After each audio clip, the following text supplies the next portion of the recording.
कश्मीर के घने जंगल में एक आदमी गहरी नींद में सो रहा था।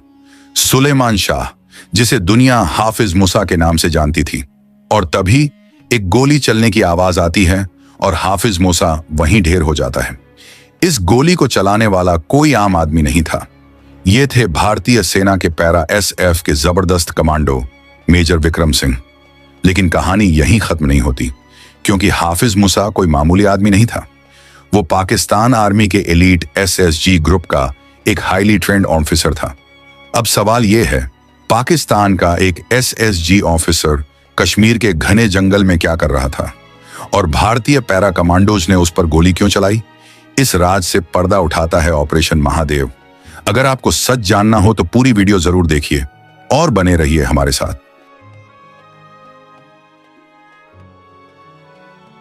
तारीख थी 22 अप्रैल 2025 की। कश्मीर के वैसन वैली में पर्यटक घूम रहे थे। नवविवाहित जोड़े हनीमून मना रहे थे कि तभी जंगल की तरफ से 3 आतंकवादी निकले। उनके हाथों में AK-47 और M4 कार्बाइन जैसी घातक राइफलें थीं। ये आतंकी लश्कर-ए-तैयबा और द रेजिस्टेंस फ्रंट के खूंखार भेड़िए थे, जो सरहद पार पाकिस्तान से सिर्फ एक ही मकसद लेकर आए थे, दहशत फैलाना और बेगुनाहों का खून बहाना। उनकी आंखों में वहशीपन था और चाल में मौत की आहट। उन्होंने आते ही सबको बंधक बना लिया।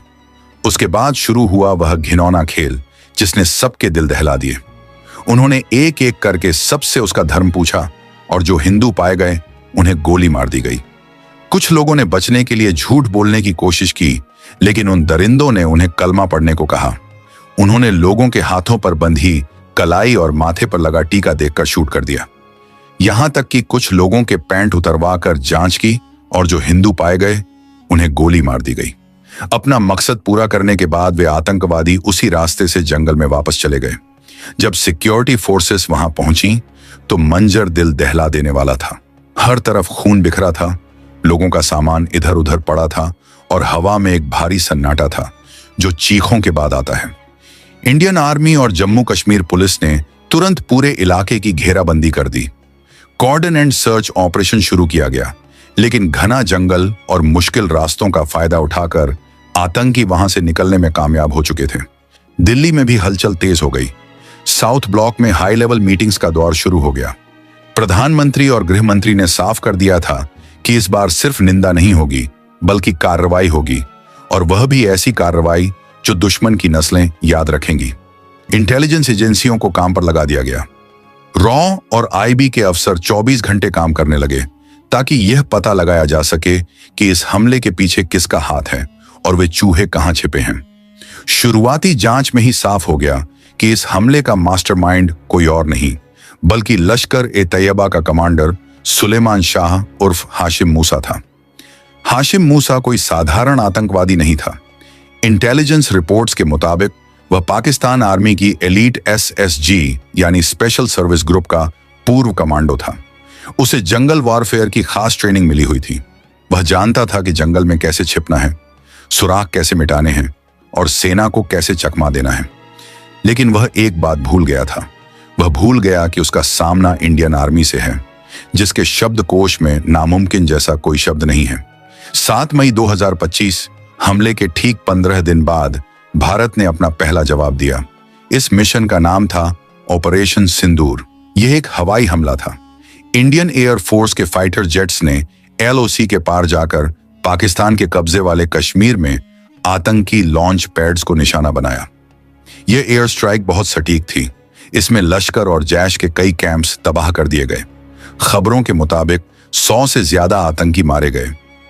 ऑपरेशन सिंदूर ने दुश्मन की कमर तोड़ दी थी, लेकिन इंडियन आर्मी जानती थी कि यह अब भी अंत नहीं है। ऑपरेशन सिंदूर एक बड़ी सफलता थी, लेकिन बैसारण हमले के असली गुनहगार, जिन्होंने अपने हाथों से गोलियां चलाई थीं, वे अभी भी जिंदा थे। सुलेमान शाह और उसके 2 साथी अबू हमजा और यासिर अभी भी कश्मीर की धरती पर मौजूद थे। इंटेलिजेंस ब्यूरो और RAW लगातार अपनी कोशिशों में लगे हुए थे। उन्होंने अपना ह्यूमन इंटेलिजेंस नेटवर्क एक्टिवेट कर दिया था। कश्मीर के हर गांव, हर ढाणी में मुखबिरों का जाल बिछा दिया गया था। लेकिन सुलेमान शाह इतना चालाक था कि वह किसी भी स्थानीय कश्मीरी पर भरोसा नहीं कर रहा था, उसे डर था कि कोई मुखबिरी कर देगा, इसलिए उसने आबादी वाले इलाकों से पूरी तरह दूरी बना ली थी। जुलाई का महीना शुरू हो चुका था। कश्मीर में मानसून दस्तक दे चुका था। पहाड़ों पर बारिश हो रही थी और ठंड बढ़ गई थी। ऐसे मौसम में जंगल में खुले आसमान के नीचे रहना बहुत मुश्किल होता है। शायद इसी मजबूरी ने उन्हें गलती करने पर मजबूर कर दिया। इंडियन आर्मी की चिनार कोर, जो कश्मीर में ऑन ऑपरेशंस के लिए जिम्मेदार है, ने अपनी स्ट्रेटजी बदली। उन्होंने तकनीक के साथ साथ ह्यूमन इंटेलिजेंस पर ज्यादा जोर देना शुरू किया। सेना जानती थी कि जंगल में कोई भी हलचल वहां रहने वाले खानाबदोशों यानी गुज्जर बकरवालों से नहीं छिप सकती। ये चरवाहे अपनी भेड़ों को चराने के लिए गर्मियों में ऊंचाई वाले इलाकों में जाते हैं और जंगल के चप्पे चप्पे से वाकिफ होते हैं। सेना ने इन बकरवालों के साथ संपर्क साधा और उन्हें विश्वास में लिया। उन्हें बताया गया कि ये आतंकी न सिर्फ देश के दुश्मन हैं, बल्कि कश्मीरी आवाम के भी दुश्मन हैं। जुलाई के दूसरे हफ्ते में इंटेलिजेंस को एक बहुत हल्का लेकिन अहम सुराग मिला। एक सैटेलाइट फोन का सिग्नल इंटरसेप्ट किया गया। यह सिग्नल सिर्फ कुछ सेकंड के लिए ऑन हुआ था और फिर बंद हो गया, लेकिन इंडियन आर्मी की सिग्नल कोर के लिए यह कुछ सेकंड ही काफी थे। उन्होंने उस सिग्नल की लोकेशन को ट्रायंगुलेट किया। लोकेशन आ रही थी श्रीनगर के पास हरवन और दारा इलाके के ऊपर, लिडवास के घने जंगलों में। यह वही इलाका था जिसका शक सेना को पहले से था। लिडवास दाचीगाम नेशनल पार्क के अंदर एक बहुत ऊंचाई वाला इलाका है, जो लगभग 3000 मीटर की ऊंचाई पर स्थित है। यहां पहुंचना आसान नहीं है। यहां कोई सड़क नहीं जाती, सिर्फ पगडंडियां हैं जो बारिश में और भी खतरनाक हो जाती हैं। जैसे ही यह लोकेशन ट्रेस हुई, सेना मुख्यालय में हलचल तेज हो गई। नॉर्दर्न कमांड के कमांडर और चिनार कोर के जीओसी ने तुरंत एक ऑपरेशनल प्लान तैयार किया। इस बार गलती की कोई गुंजाइश नहीं थी। अगर आतंकी वहां थे तो उन्हें वहां से जिंदा निकलने का कोई रास्ता नहीं मिलना चाहिए था। इस मिशन के लिए सबसे बेहतरीन जवानों को चुना गया। यह काम था पैरा स्पेशल फोर्सेस का 4 पैरा SF, जिन्हें उनके अदम्य साहस के लिए जाना जाता है। उन्हें इस ऑपरेशन की कमान सौंपी गई। उनके साथ जम्मू कश्मीर पुलिस का स्पेशल ऑपरेशंस ग्रुप यानी SOG और CRPF की वैली QAT यानी क्विक एक्शन टीम भी शामिल थी। यह एक जॉइंट ऑपरेशन था जिसमें हर फोर्स की अपनी भूमिका थी। प्लान यह था कि आतंकियों को चारों तरफ से घेरा जाएगा, लेकिन यह इतना आसान नहीं था। जंगल इतना घना था कि 2 कदम दूर खड़ा इंसान भी दिखाई नहीं देता था। ऊपर से खराब मौसम और बारिश ने चुनौती को और बढ़ा दिया था, लेकिन हमारे जवानों के हौसले हिमालय से भी ऊंचे थे। उन्हें पता था कि वे किसके पीछे जा रहे हैं, उस शैतान के पीछे जिसने बच्चों और औरतों पर गोलियां चलाई थीं। हर जवान के मन में बस एक ही बात थी, आज नहीं तो कभी नहीं। ऑपरेशन का नाम रखा गया ऑपरेशन महादेव। यह नाम भगवान शिव के नाम पर था, जो संहार के देवता माने जाते हैं, और साथ ही उस महादेव पीक के नाम पर भी, जिसके करीब यह ऑपरेशन होने वाला था। नाम ही काफी था बताने के लिए कि दुश्मनों का अंजाम क्या होने वाला है। 16 जुलाई से 31 जुलाई के बीच का समय तय किया गया। सेना ने धीरे धीरे बिना किसी शोर के अपनी टुकड़ियों को जंगल की तरफ भेजना शुरू किया।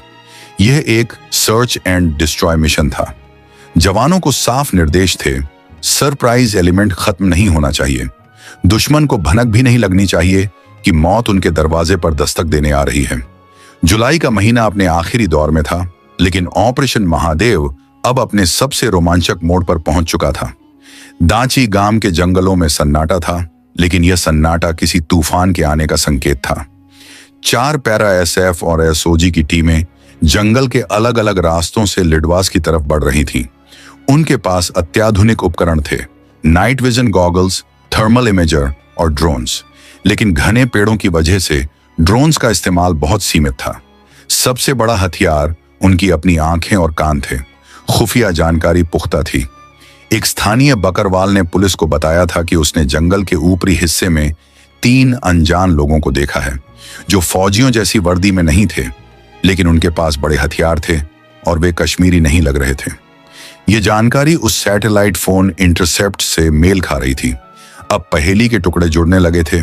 बकरवाल ने बताया कि वे लोग एक प्राकृतिक गुफा के पास तंबू लगाकर रह रहे हैं, जो एक नाले के किनारे है। यह जगह टैक्टिकल दृष्टि से बहुत महत्वपूर्ण थी। ऊंचाई पर होने की वजह से वहां से नीचे आने वाले किसी भी रास्ते पर नजर रखी जा सकती थी। सुलेमान शाह ने अपनी छिपने की जगह बहुत सोच समझकर चुनी थी। वहां से वह आसानी से देख सकता था कि कोई सेना की टुकड़ी ऊपर आ रही है या नहीं। यही वजह थी कि सेना ने दिन के उजाले में सीधा हमला करने के बजाय रात के अंधेरे और खराब मौसम का फायदा उठाने का फैसला किया। 27 जुलाई की रात आसमान में घने बादल थे और हल्की बारिश हो रही थी। चांद की रोशनी भी बादलों के पीछे छिपी थी। जंगल में घना अंधेरा था। यही वह वक्त था जिसका हमारे जवान इंतजार कर रहे थे। मेजर विक्रम अपनी टीम को लीड कर रहे थे। उन्होंने इशारों में अपनी टीम को आगे बढ़ने का आदेश दिया। वे जीपीएस का इस्तेमाल कर रहे थे ताकि रास्ता न भटके। चढ़ाई बहुत खड़ी थी। कई जगहों पर उन्हें रस्सियों का सहारा लेना पड़ा। हर कदम पर फिसलन थी। एक छोटी सी गलती और वे सैकड़ों फीट नीचे खाई में गिर सकते थे। लेकिन उनकी ट्रेनिंग ऐसी थी कि वे पहाड़ों पर भी चीते की फुर्ती से चल सकते थे। मेजर विक्रम को पता था कि वे किल जोन के करीब पहुंच रहे हैं। उन्होंने अपनी टीम को 2 हिस्सों में बांट दिया। एक टीम, जिसे अल्फा कहा गया, वह सीधे रास्ते से जा रही थी, जबकि दूसरी टीम ब्रावो पीछे के रास्ते से यानी पहाड़ की दूसरी तरफ से ऊपर चढ़ रही थी। मकसद यह था कि अगर आतंकी भागने की कोशिश करें तो वे ब्रावो टीम के जाल में फंस जाएं। यह क्लासिक हैमर एंड एनेविल टैक्टिक थी। एक तरफ से हथौड़ा मारो और दूसरी तरफ निहाई पर रखकर कुचल दो। रात के करीब 3 बज रहे थे। ठंड हड्डी तक कंपा देने वाली थी, लेकिन जवानों के शरीर में एड्रेनालिन दौड़ रहा था, जिससे उन्हें ठंड का एहसास नहीं हो रहा था। तभी अल्फा टीम के लीड स्काउट ने हाथ उठाकर रुकने का इशारा किया। उसने अपने थर्मल इमेजर में कुछ देखा था। लगभग 200 मीटर की दूरी पर पेड़ों के झुरमुट के बीच उसे 3 हीट सिग्नेचर्स दिखाई दिए, यानी 3 जीवित प्राणी। क्या वे जानवर थे या वही थे जिनकी तलाश थी? मेजर ने ध्यान से स्क्रीन पर देखा। 2 आकृतियां लेटी हुई थीं, शायद सो रही थीं, और एक आकृति बैठी हुई थी जिसके हाथ में कुछ लंबा सा था, एक राइफल। यह सेंट्री था, पहरेदार। अब कोई शक नहीं था, ये वही आतंकी थे। सुलेमान शाह ने अपनी सुरक्षा के लिए पहरा लगा रखा था। मेजर विक्रम ने तुरंत हेडक्वार्टर्स को रेडियो पर मैसेज भेजा, contact established, target in site.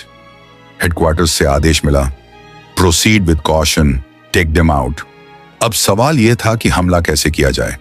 अगर वे गोली चलाते तो आवाज से बाकी दोनों जाग जाते और जवाबी कार्रवाई शुरू कर देते। अंधेरे में गोलीबारी बहुत खतरनाक हो सकती थी। मेजर ने स्नाइपर को पोजीशन लेने का इशारा किया। स्नाइपर ने अपनी लॉन्ग रेंज राइफल को सेट किया और साइलेंसर चेक किया। उसका निशाना उस बैठे हुए पहरेदार पर था। उसे एक ही शॉट में ढेर करना था ताकि वह शोर न मचा सके। उधर ब्रावो टीम भी अपनी पोजीशन पर पहुंच चुकी थी। उन्होंने पीछे के सारे रास्ते ब्लॉक कर दिए थे। अब ये आतंकी एक ऐसे पिंजरे में थे जिसकी चाबी इंडियन आर्मी के पास थी। जंगल में सन्नाटा इतना गहरा था कि बारिश की बूंदों की आवाज भी साफ सुनाई दे रही थी। हर जवान की उंगली ट्रिगर पर थी, सांसें थमी हुई थीं। वह पल आ गया था जब महीनों की मेहनत, खुफिया जानकारी और सब्र का फल मिलने वाला था। सुलेमान शाह, जो खुद को पाकिस्तान का सबसे बेहतरीन कमांडो मानता था, आज अपनी जिंदगी की सबसे बड़ी गलती कर बैठा था। उसने इंडियन आर्मी के धैर्य को उसकी कमजोरी समझ लिया था। वह नहीं जानता था कि भारतीय सेना जब आती है तो तूफान की तरह आती है। अचानक जंगल में एक सूखी टहनी टूटने की आवाज आई, शायद हवा से या किसी जानवर के चलने से। वह पहरेदार चौकन्ना हो गया। उसने अपनी राइफल उठाई और अंधेरे में इधर उधर देखने लगा। क्या उसे भनक लग गई थी? क्या ऑपरेशन खतरे में पड़ गया था? मेजर विक्रम का दिल तेजी से धड़कने लगा।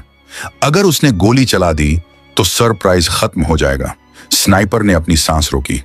क्रॉस हेयर सीधे उस पहरेदार के सिर पर था। मेजर ने धीरे से विस्पर किया, होल्ड फायर, होल्ड। वे चाहते थे कि आतंकी थोड़ा और रिलैक्स हो जाए। पहरेदार ने कुछ देर इधर उधर देखा, फिर शायद उसे लगा कि कोई जानवर होगा। वह वापस बैठ गया। उसने अपनी राइफल को घुटनों पर रख लिया और जेब से कुछ निकालने लगा, शायद बीड़ी या सिगरेट। यही वह मौका था। जैसे ही लाइटर की हल्की सी चिंगारी जली, उसकी लोकेशन और भी पक्की हो गई। अब और इंतजार करना बेवकूफी होती। सुबह होने में कुछ ही घंटे बचे थे। जैसे ही सूरज की पहली किरण निकलती, आतंकियों को भागने का मौका मिल सकता था, क्योंकि वे इलाके को सेना से बेहतर जानते थे। इसीलिए अंधेरे में ही खेल खत्म करना जरूरी था। मेजर विक्रम ने अपनी घड़ी देखी, 3:45। उन्होंने गो कोड दिया, हर हर महादेव। यह सिर्फ एक नारा नहीं था, यह उस ऑपरेशन का नाम भी था और विजय का उद्घोष भी। इस कोड को सुनते ही हर जवान हरकत में आ गया। स्नाइपर की उंगली ट्रिगर पर कस गई और निशाने को एक बार फिर एडजस्ट किया गया। हवा की गति और दूरी का हिसाब लगाया गया। यह शॉट चूकने का मतलब था एक लंबी और खूनी मुठभेड़ जिसमें जवानों की जान भी जा सकती थी, इसलिए गलती की कोई गुंजाइश नहीं थी। जंगल के सन्नाटे में मौत अपनी चाल चलने के लिए तैयार थी और उस पहरेदार को अंदाजा भी नहीं था कि उसकी जिंदगी के अब बस चंद सेकंड ही बचे हैं। हर हर महादेव का सिग्नल मिलते ही जंगल का सन्नाटा टूट गया, लेकिन गोलियों की आवाज से नहीं बल्कि एक सटीक और साइलेंट कार्रवाई से। स्नाइपर की राइफल से एक दबी हुई आवाज निकली, पफ, और उसी पल वह बैठा हुआ पहरेदार जो यासिर उर्फ हमजा अफगानी था, बिना किसी आवाज के पीछे लुढ़क गया। गोली सीधे उसके दिमाग में लगी थी। उसे संभलने, चीखने या अपनी राइफल उठाने का एक सेकंड भी नहीं मिला। उसका लाइटर उसके हाथ से गिर गया और बुझ गया, लेकिन उस गिरने की आवाज ने तंबू के अंदर सो रहे बाकी 2 आतंकियों को जगा दिया। सुलेमान शाह और अब्बू हमजा दोनों कच्चे खिलाड़ी नहीं थे। हल्की सी आहट होते ही उनकी नींद खुल गई। उन्हें तुरंत एहसास हो गया कि कुछ गड़बड़ है। अटैक अटैक, सुलेमान चिल्लाया और उसने अपनी M4 कार्बाइन उठाई। वे दोनों तंबू से बाहर लुढ़कते हुए निकले और आड़ लेने के लिए चट्टानों के पीछे छिप गए। अब सरप्राइज खत्म हो चुका था। अब यह एक सीधा मुकाबला था। फायर फाइट शुरू हो चुकी थी। अल्फा टीम ने उन पर गोलियों की बौछार कर दी। गोलियां पेड़ों के तनों को चीरती हुई निकल रही थीं। अंधेरे में सिर्फ बंदूकों की नाल से निकलती आग की लपटें यानी मजल फ्लैश दिखाई दे रहे थे। सुलेमान शाह चट्टान के पीछे से रुक रुक कर फायर कर रहा था। वह एक मंझा हुआ खिलाड़ी था। वह अंधाधुंध गोलियां नहीं चला रहा था, बल्कि निशाना लेकर फायर कर रहा था। उसकी गोलियां मेजर विक्रम के बहुत करीब से गुजरी। कवर लो, कवर लो, मेजर चिल्लाए। जवान पेड़ों और पत्थरों की आड़ लेकर जवाबी कार्रवाई कर रहे थे। सुलेमान चिल्ला रहा था, अपने साथी को निर्देश दे रहा था। वह पश्तो और उर्दू मिक्स भाषा में गालियां दे रहा था और कह रहा था कि वह जिंदा हाथ नहीं आएगा। वह ग्रेनेड फेंकने की कोशिश कर रहा था। उसने एक ग्रेनेड का पिन निकालकर फेंका। बम, एक जवान चिल्लाया। ग्रेनेड फटने की जोरदार आवाज हुई और मिट्टी पत्थर हवा में उड़ गए। गनीमत रही कि कोई जवान उसकी चपेट में नहीं आया। मुकाबला भीषण होता जा रहा था। आतंकी ऊंचाई पर थे और उन्हें अच्छी आड़ मिली हुई थी, जिसका उन्हें फायदा मिल रहा था। वे ऊपर से नीचे फायर कर रहे थे, जो टैक्टिकली फायदेमंद होता है। लेकिन इंडियन आर्मी की ब्रावो टीम, जो पीछे से ऊपर चढ़ चुकी थी, अब एक्शन में आई। आतंकियों का ध्यान सामने अल्फा टीम पर था। उन्हें अंदाजा ही नहीं था कि उनकी मौत उनके पीछे खड़ी है। ब्रावो टीम ने ऊंचाई से नीचे की ओर फायर खोला। अब आतंकी 2 तरफ से घिर चुके थे। इसे मिलिट्री भाषा में क्रॉस फायर कहते हैं। सुलेमान को समझ आ गया कि वह फंस चुका है। अल्लाहू अकबर, चिल्लाते हुए अब्बू हमजा अपनी पोजीशन से बाहर निकला और अंधाधुंध फायर करते हुए भागने की कोशिश करने लगा। यह एक आत्मघाती कदम था। जैसे ही वह कवर से बाहर आया, उसे 3 तरफ से गोलियां लगी। एसओजी के एक जवान की गोली उसके सीने में लगी और वह वहीं ढेर हो गया। अब बचा था सिर्फ एक मास्टरमाइंड, सुलेमान शाह। वह अकेला था, घिरा हुआ था, लेकिन उसने हार नहीं मानी। वह जानता था कि अगर वह पकड़ा गया तो उसे बहुत राज उगलने पड़ेंगे और फिर फांसी होगी। उसके लिए लड़ते हुए मरना बेहतर था। उसने अपनी पोजीशन बदली और एक बड़ी चट्टान के पीछे जा छिपा। वहां से उसने रुक रुक कर फायर करना जारी रखा। वह सेना को उलझाए रखना चाहता था ताकि शायद उसे कोई मौका मिल जाए, लेकिन 4 पैरा के कमांडोज ने उसे कोई मौका नहीं दिया। उन्होंने ग्रेनेड लॉन्चर का इस्तेमाल करने का फैसला किया। मेजर ने आदेश दिया, UBGL फायर, यानी अंडर बैरल ग्रेनेड लॉन्चर। एक जवान ने अपनी राइफल के नीचे लगे लॉन्चर से ग्रेनेड फायर किया। ग्रेनेड सीधे उस चट्टान के पास जाकर गिरा जहां सुलेमान छिपा था। एक जोरदार धमाका हुआ। धुएं और धूल का गुब्बार उठ गया। फायरिंग कुछ पलों के लिए रुक गई। क्या वह मारा गया या यह कोई चाल थी? जवान अपनी पोजीशन पर डटे रहे। कुछ देर तक कोई हरकत नहीं हुई। तभी धुएं के बीच से गोलियां चलने की आवाज फिर आई। वह अभी भी जिंदा था। हालांकि वह घायल था, लेकिन उसका जुनून अभी खत्म नहीं हुआ था। वह लगातार फायर कर रहा था और फौज को ललकार रहा था। आओ, मुझे पकड़कर दिखाओ, वह चिल्ला रहा था। यह उसकी हताशा थी। वह जानता था कि उसका अंत निकट है। मेजर विक्रम ने समझ लिया कि अब इसे जिंदा पकड़ना नामुमकिन है और इसमें अपने जवानों की जान का जोखिम भी है। सूरज की पहली किरणें आसमान में दिखाई देने लगी थीं। धुंधल का छंट रहा था। अब विजिबिलिटी बेहतर हो रही थी। मेजर ने अपनी टीम को फाइनल असॉल्ट यानी अंतिम हमले के लिए तैयार किया। उन्होंने एक तरफ से भारी फायरिंग करवाकर सुलेमान का ध्यान भटकाया, जिसे सप्रेसिंग फायर कहते हैं, और दूसरी तरफ से 2 कमांडोज को रेंगते हुए यानी क्रॉलिंग करते हुए उसके करीब भेजा। यह बहुत जोखिम भरा कदम था। अगर सुलेमान ने उन्हें देख लिया होता तो वह उन्हें आसानी से मार सकता था, लेकिन सप्रेसिंग फायर की वजह से वह अपना सिर ऊपर नहीं उठा पा रहा था। कमांडोज अब सुलेमान से महज 10 मीटर की दूरी पर थे। उन्होंने हैंड ग्रेनेड निकाले, पिन हटाई और कुछ सेकंड हाथ में रोके रखा, जिसे कुकिंग ऑफ कहते हैं, ताकि उसे वापस फेंकने का मौका न मिले, और फिर सुलेमान की पोजीशन पर फेंक दिया। 2 धमाके एक साथ हुए, बूम बूम। इस बार धमाकों के बाद कोई फायरिंग नहीं हुई, सिर्फ कराहने की आवाज आई। धूल का गुब्बार शांत होने का इंतजार किया गया। मेजर विक्रम ने रेडियो पर कहा, सीज फायर, चेक टारगेट, यानी फायरिंग रोको, लक्ष्य की जांच करो। 2 जवान अपनी बंदूकें ताने हुए धीरे धीरे चट्टान की तरफ बढ़े। वहां का नजारा विभत्स था। सुलेमान शाह, जो पहलगाम का कसाई कहलाता था, अब मिट्टी और खून में सना हुआ पड़ा था। उसकी AM4 कार्बाइन उसके पास पड़ी थी, लेकिन अब उसे उठाने वाला हाथ बेजान हो चुका था। एक जवान ने उसके पास जाकर उसकी नब्ज चेक की। कोई हरकत नहीं। उसकी आंखें खुली थीं, जिनमें अब खौफ जम चुका था। जवान ने थम्स अप किया। Target down. यह शब्द सुनते ही पूरे यूनिट में राहत की सांस ली गई, लेकिन सतर्कता अभी भी कम नहीं की गई थी, क्योंकि जंगलों में अक्सर बूबी ट्रैप्स होते हैं। जवानों ने तुरंत सुलेमान के शरीर की तलाशी ली। कहीं उसने कोई सुसाइड वेस्ट तो नहीं पहन रखा था। सौभाग्य से ऐसा कुछ नहीं था। यह एक क्लीन ऑन ऑपरेशन था, जिसमें दुश्मन को सोचने का भी वक्त नहीं मिला था। Target down. ये 2 शब्द रेडियो सेट पर गूंजे और जंगल में मौजूद हर जवान के चेहरे पर एक संतोष भरी मुस्कान आ गई। लेकिन काम अभी पूरा नहीं हुआ था। पहचान की पुष्टि करना सबसे जरूरी था। क्या यह वाकई सुलेमान शाह ही था? जवानों ने उसके चेहरे को साफ किया और अपने पास मौजूद डॉसियर की फोटो से मिलाया। वही दाढ़ी, वही आंखें और माथे पर वह निशान, ये वही था। सुलेमान शाह उर्फ हाशिम मूसा, पाकिस्तान का पूर्व कमांडो और लश्कर का टॉप कमांडर। उसके पास से जो हथियार मिले वे भी इस बात की गवाही दे रहे थे कि वह कोई मामूली आतंकवादी नहीं था। उसके पास अमेरिकन मेड M4 कार्बाइन थी, जिसमें नाइट विजन स्कोप लगा था। यह हथियार अक्सर पाकिस्तानी आर्मी की स्पेशल फोर्सेस इस्तेमाल करती हैं। इसके अलावा उसके पास से एक सैटेलाइट फोन, कुछ दस्तावेज और नक्शे भी मिले, जिन पर इंडियन आर्मी के ठिकानों के निशान लगे थे। मेजर विक्रम ने तुरंत बेस को कंफर्म किया। ऑपरेशन महादेव सक्सेसफुल, तीनों target neutralised, Suleman Shah is history, यानी ऑपरेशन सफल, तीनों ढेर। सुलेमान शाह अब इतिहास बन चुका है। यह खबर जैसे ही श्रीनगर हेडक्वार्टर्स पहुंची, वहां खुशी की लहर दौड़ गई। GOC ने तुरंत दिल्ली में सेना प्रमुख और रक्षा मंत्री को सूचित किया। यह एक बहुत बड़ी कामयाबी थी। पहलगाम हमले का बदला पूरा हो चुका था। उन 26 बेगुनाहों की आत्मा को अब जाकर शांति मिली होगी। लेकिन जंगल में अभी भी खतरा टला नहीं था। हो सकता था कि आसपास कोई और आतंकी छिपा हो या उन्होंने कोई IED लगा रखा हो।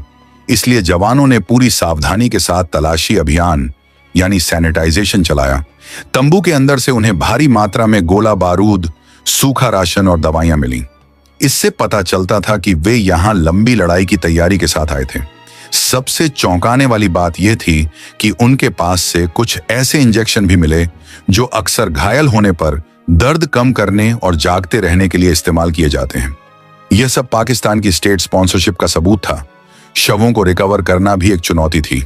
ऊंचाई से नीचे लाना, और वह भी फिसलन भरे रास्तों से, यह मुश्किल काम था। लेकिन इंडियन आर्मी अपने दुश्मनों के शवों का भी सम्मान करती है। प्रोटोकॉल के मुताबिक पुलिस ने शवों को अपने कब्जे में लिया। पंचनामा भरा गया और उन्हें पोस्टमार्टम के लिए श्रीनगर भेजा गया। वहां DNA टेस्ट के जरिए भी उनकी पहचान की पुष्टि की जानी थी, ताकि पाकिस्तान यह झूठ न बोल सके कि वे उनके नागरिक नहीं थे। हालांकि पाकिस्तान हमेशा की तरह इसे नकारने ही वाला था, लेकिन सबूत अब दुनिया के सामने आने वाले थे। तो दोस्तों, यह थी ऑपरेशन महादेव की इनसाइड स्टोरी। एक ऐसा ऑपरेशन जिसने साबित कर दिया कि नया भारत घर में घुसकर भी मारता है और जंगल में ढूंढकर भी। उम्मीद है कि हमारे जवानों की यह वीरता आपको पसंद आई होगी। अगर इस कहानी ने आपके रोंगटे खड़े किए हैं तो इस वीडियो को लाइक जरूर करें और कमेंट में जय हिंद या हर हर महादेव लिखना ना भूलें। अपने दोस्तों के साथ शेयर करें ताकि उन्हें भी पता चले असली हीरोज की कहानी। ऐसी ही और अनसुनी, रोंगटे खड़े कर देने वाली सच्ची कहानियों के लिए हमारे चैनल को सब्सक्राइब करें और बेल आइकन दबाएं ताकि आप कोई भी अपडेट मिस न करें। मिलते हैं अगली वीडियो में एक और जांबाज किस्से के साथ। तब तक के लिए जय हिंद, जय भारत।